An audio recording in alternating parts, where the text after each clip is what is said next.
We have these Old Testament Israelites who don't know the Bible, who try to twist the scriptures to satisfy and sustain the so-called white man as the biblical Jew, because that's what they do.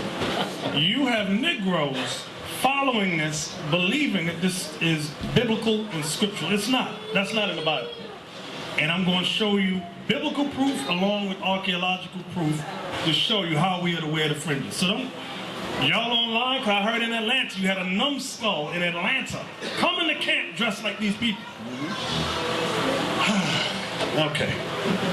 Let's open up with Numbers 15:38. God gave the black man, black woman, Latin man, Latin woman a dress code, and we are commanded to obey his dress code, opposed to following the world's dress code. Right, black man? With your pants below your butt? What kind of fashion is that? I never know. Numbers 15, let's start there. Numbers 15, verse 37. And the Lord spake unto Moses, saying, Speak unto the children of Israel, and bid them that they make them fringes in the borders of their garments. If you ever see the American Indians, even those old movies, they always wore fringes in their garments. Go ahead. And this is why, because they are the people of the book, just as we are. Come on. Throughout their generation. Meaning always. Go ahead. And that they put upon the fringe of the borders a ribbon of blue. So once you put the fringe down, you put a ribbon of blue on top of that. Many times they would cut our people would cut the hem up as fringes and then lay the border of blue over it. All right, that way the fringe wouldn't tear past that ribbon of blue because it would hold it right there. Everybody understand that? Right. Come on. And it shall be unto you for a fringe. Come on. That you may look upon it and remember all the commandments of the Lord. So the fringes have a meaning behind it. Right. It symbolizes the keeping of God's commandments. So when you look upon the fringes, you are to remember the commandments of God. So in order to look upon it, where they got to be? Are they tucked inside your trousers? No. I hear some of y'all saying some simple stuff. Well, it's inside my pants. So I know it's there. No, don't be simple. That's not what God said. Come on. And do them. And what? I'm sorry, it's one time. And it shall be unto you for a fringe, and you may look upon it and remember all the commandments of the Lord and do them. Come on. And that ye seek not after your own heart. Now this is what I want all y'all to hear. And that you seek not after your own heart. Meaning what? Your own mind. Go ahead. And your own eyes. And your own eyes. Go ahead. After which ye used to go a-whoring. After which you used to go a-whoring. Because growing up, where did blacks and Latinos, where do we get our styles from? Based on what we see. We look around and we look at society and then we just flip it a little bit. White man got a hat, we got a hat, we tip it to the back. We always look to see what's out there and we just put a little spin on it. Okay? That same way with the black women, how they dress. They look at Essence Magazine. Essence Magazine look at Vogue Magazine. Everything blacks and Latinos do, they look at white society and see where they can get, how to dress, how the fashion trend is. God said, as Israelites, we are not to be like that. Read that part again. And that you seek not after your own heart and your own eyes, after which you used to go a-whoring. Okay, after which you used to go a-whoring. That's the same, the history with Achan, who saw a Babylonian garment. God said, don't wear that. The Negro stole it and buried it and hid it in his tent with his wife and kids. I'll wear it later. He said, I'll wear that garment later. That thing was bad. God said, kill him and his wife and his kids and his cattle. Kill them all. Because the Most High is about set. He's a trendsetter. Okay? Don't think the Most High just sits on his throne with his sheet. See, a lot of us can't imagine what the Most High be wearing. He is the, give me some words. The trendsetter. He is the trendsetter. You gotta imagine him sitting on a throne. Every few seconds is a different garment. The Most High is bad. He is the epitome of fashion. And the Bible, get me that in Ezekiel. Hold on, we're coming back to Numbers, but get Ezekiel, you know what I want. 16, I think it's 40. About how the nations viewed us when we dress. Verse 10. I clothe thee also with broidered work. Broidered work, meaning finely designed, fashionably designed work. And shod thee with badger's skin. And I girded thee about with fine linen. And I covered thee with silk. See, some of y'all thought the Chinese invented silk. No, that came from our forefathers and our foremothers. We wore the silks. Go ahead. I decked thee also with ornaments. And I put bracelets upon thy hands. Right, the bracelets, that was all us. When the bracelets for men is different from the women. This is what, when we wore bracelets, this was an example, but we wore real gold, real silver, with real diamonds and gems in them. Go ahead. And the chain on thy neck. And we all, so you want to know why people like to wear chains? That's in our spirit. It's in the Bible. That's how we always dress. Go ahead. Now, if you're going to get robbed, but you got to watch out for a broke Negro today. A Negro is so coveted, he'll see an angel come from heaven with diamonds and gold. He goes, yo, let's rob that nigga. Forget the wings. Forget the wings, just rob him. That's how people get down. Take the wings too. Trying to steal rims off the chariot. Go ahead. And I put a jewel on thy forehead. Right, because when we wore headbands, we had, the jewels was there. The women wore headbands as well. They had jewels in them. Go ahead. And that's like when you see the old American Indian, the way they used to dress. They didn't just have a strip of leather. They had diamonds in them things. They have gold sewn on their clothes. Exactly. Go ahead. And I put a jewel on thy forehead, and earrings in thine ears. We wore earrings. Yes. Go ahead. And a beautiful crown upon thine head. Come on. Thus wast thou decked with gold and silver, and thy raiment was of fine linen, and silk embroidered work. Here it come. Thou didst eat fine flour and honey and oil, and thou wast exceeding beautiful. And thou didst prosper into a kingdom. We prospered into a kingdom. Go ahead. And thy renown. And your fame. The word renown means fame. And your fame. Go ahead. Went forth among the heathen. Went forth among the heathen. Go ahead. For thy beauty. For thy beauty. All the heathen envied the Israelites. We were always the trendsetters. They followed our dress code.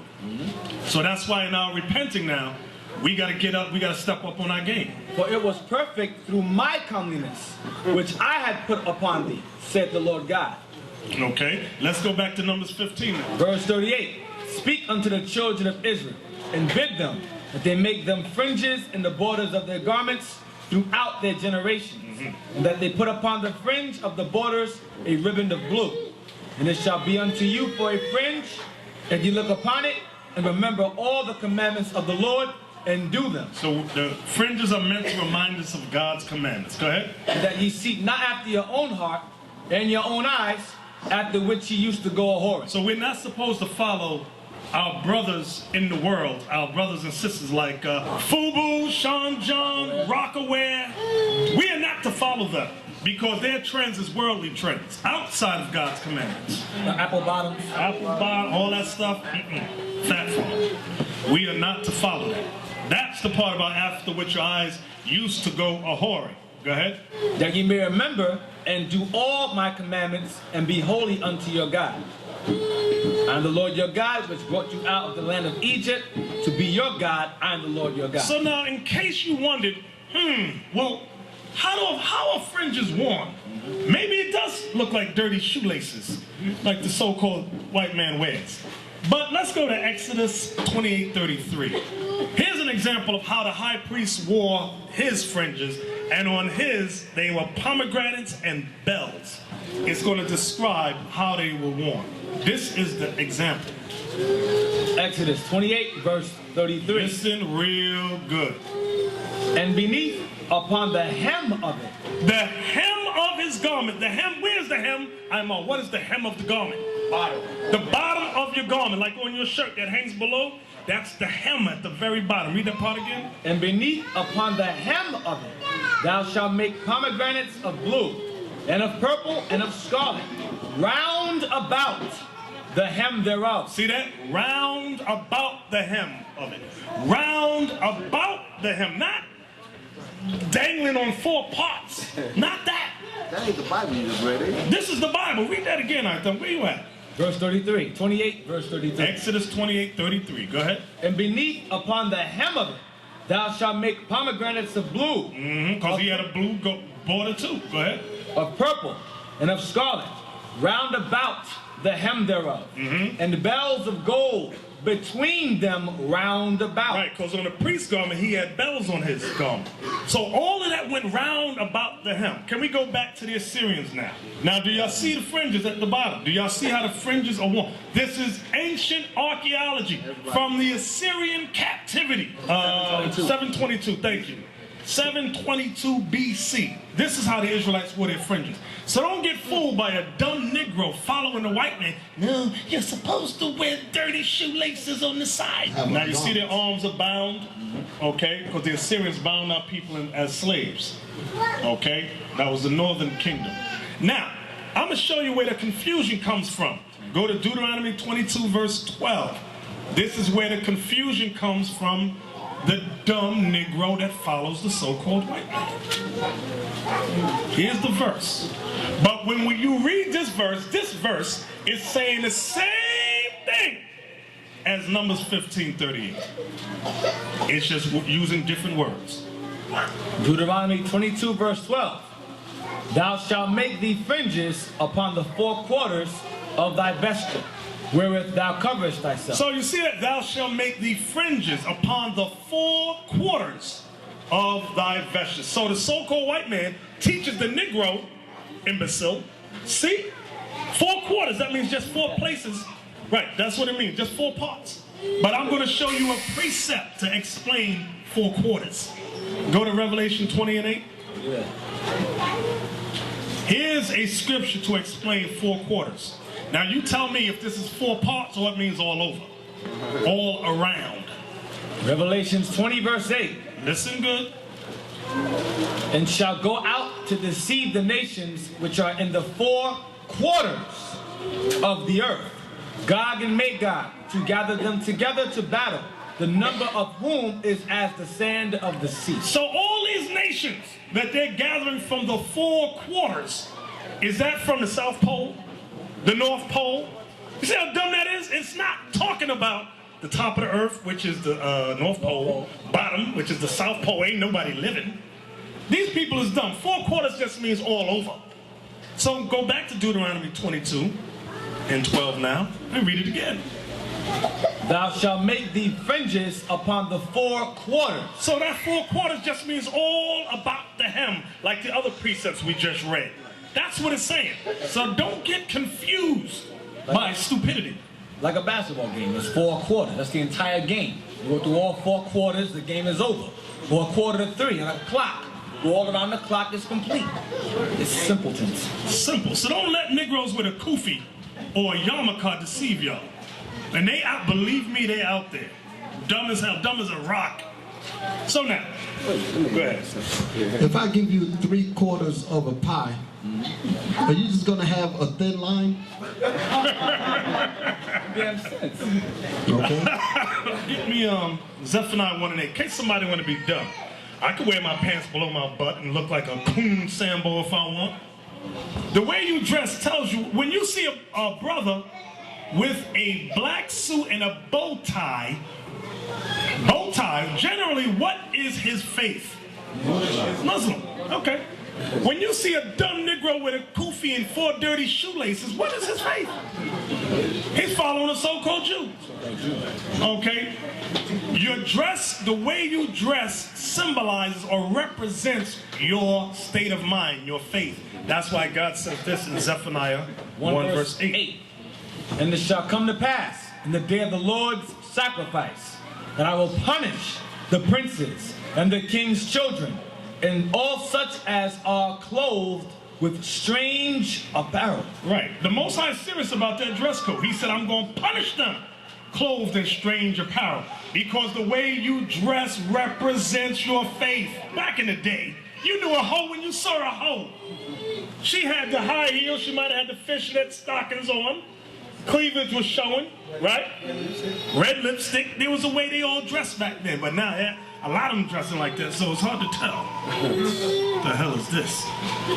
You see a guy with a white outfit on and a stethoscope around his neck. What is he? Right. The way you dress tells what you are. When you see a Negro with his pants below his butt, what is he? I'm sorry if I offend some of you.